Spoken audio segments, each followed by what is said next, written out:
Hey guys, I'm Charles Neal. You know, I build a lot of tables, and which means subsequently, from time to time, actually a lot, we have to use what's called a breadboard. Now, if you don't know what a breadboard is typically used to address a cross-grain situation where we've got the grain running this way, but we need to keep it from cupping and warping and whatever. So a breadboard is used to do that. But the breadboard has to be used in a manner that allows for expansion and contraction. And typically the way they were done was you could either use a big long tenon and a mortise in the breadboard, like a tongue and groove, and then it's pegged, and in the tenon there's an elongated hole that allows this board, the center board, to expand and contract as it needs in seasonal changes.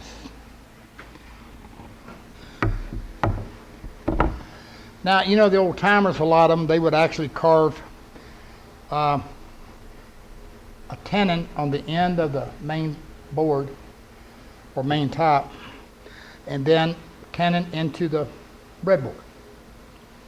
And that done many of them that way. But I got to thinking about it. You know, I believe I can come up with an easier, faster way. So here's what I did.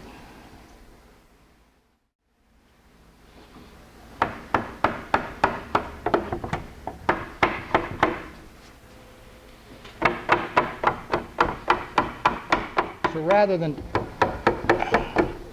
do all that whittling and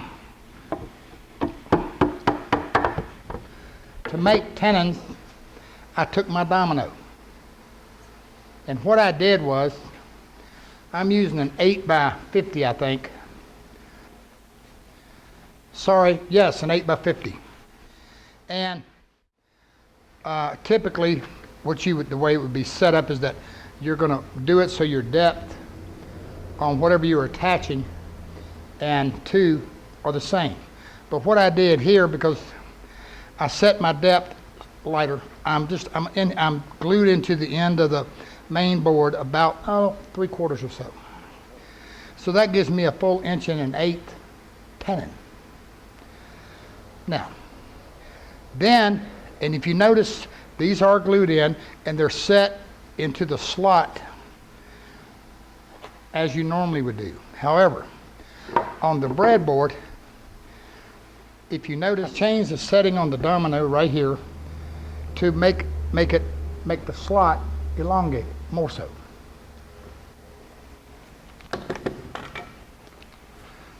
Now that's going to help with my expansion and contraction, but I've still got to mount it to the main panel. And I've got to be able to put it into a slotted hole in the tenon.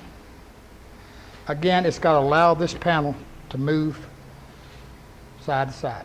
Okay, the first thing I have to do is I have to drill for my pegs. So I've got an auxiliary fence set up and then I've got a plunge router with a 1/4-inch down cut spiral bit. And that's what I'm going to use to drill it.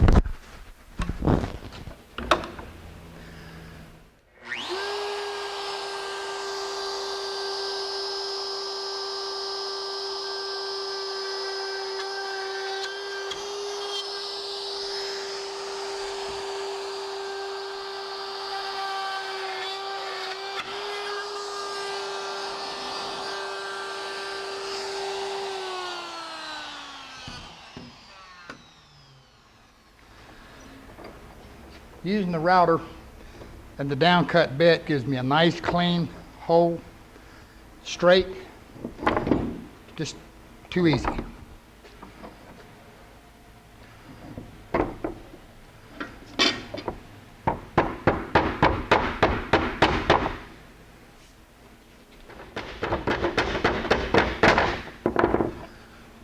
Now the key here is to leave The leave your fence on exactly as you had it.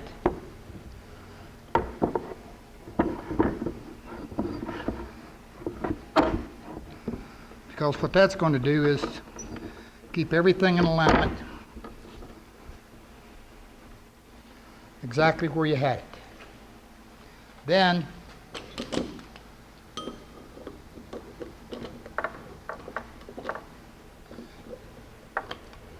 using our router bit, just as we did, we can nibble a little bit on each side of the round hole to elongate it. In this case, I'm going about 1/8 on each side.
You notice I did not elongate the center hole. The reason for that is I'm actually going to glue it fast, because that's going to make the expansion and contraction go left to right. I mean, you don't have to do that, but that makes sure the company board, the breadboard kind of stays where it's at. But before I do that, one of the things I like to do is wood predominantly dries out through the end grain. So I'm going to take some finish and go from about 1.5 inches either side of the center tenon, and I'm going to put some finish on all of this to seal the end grain, to slow down. Even though this piece of wood is going to be butted up to it, moisture can also get in. Just seasonal humidity changes, winter to summer. So by sealing that off a little bit, I'm going to slow that down. I'm a firm believer, you finish everything. You don't have to do as much to a non-dominant surface, but you do need to seal it.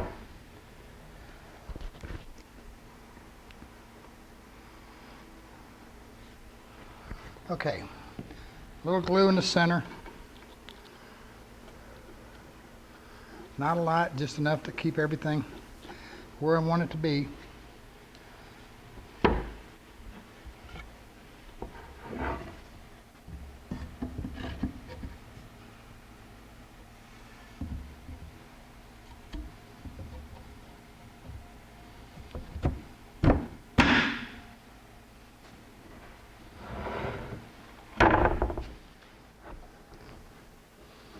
But anyway, okay, we're together.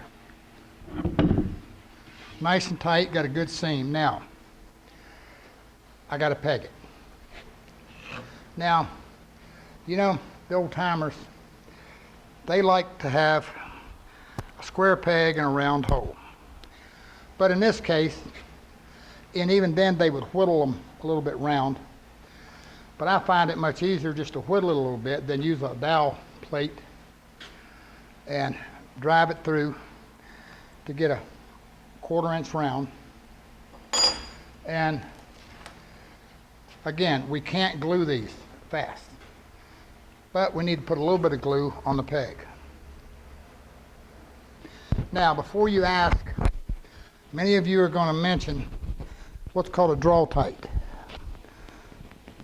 and that works. A draw tight joint is where a hole is drilled here, and then on the tenon you actually drill the hole just slightly back off center. And when you drive the peg in, it pulls it really tight. But I found with modern day, as long as I can get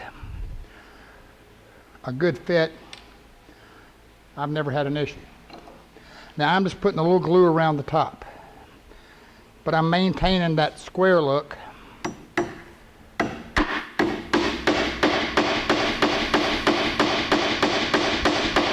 I'm gonna make sure I drive it in enough that the square gets in there.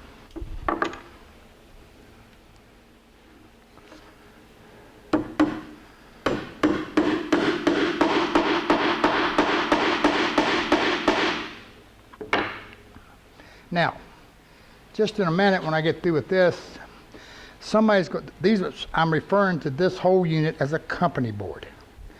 And if you've never heard of that, I'll show you just in a minute. And as we have a saying here in the South, that'll be there till the cows come home.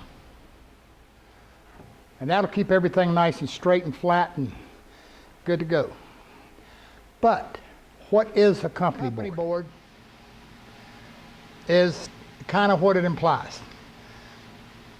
It is attached to the end of each end of the table by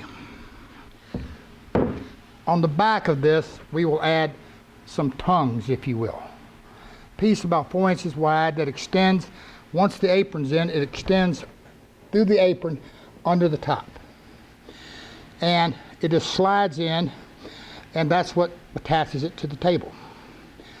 Now, it's a little bit more involved than that, but no fancy hardware, nothing. It doesn't swing down and go under, none of that. It's a very simple process. Here's a hint. If you try one and it goes in, if it looks like it wants to cantilever or droop down a little bit, you handle that by going under the tabletop and adding a wedge. And when it encounters the wedge kicks it up and works great. Done many one. So there you go, guys. Breadboard's just a little bit outside the box. I'll catch you later.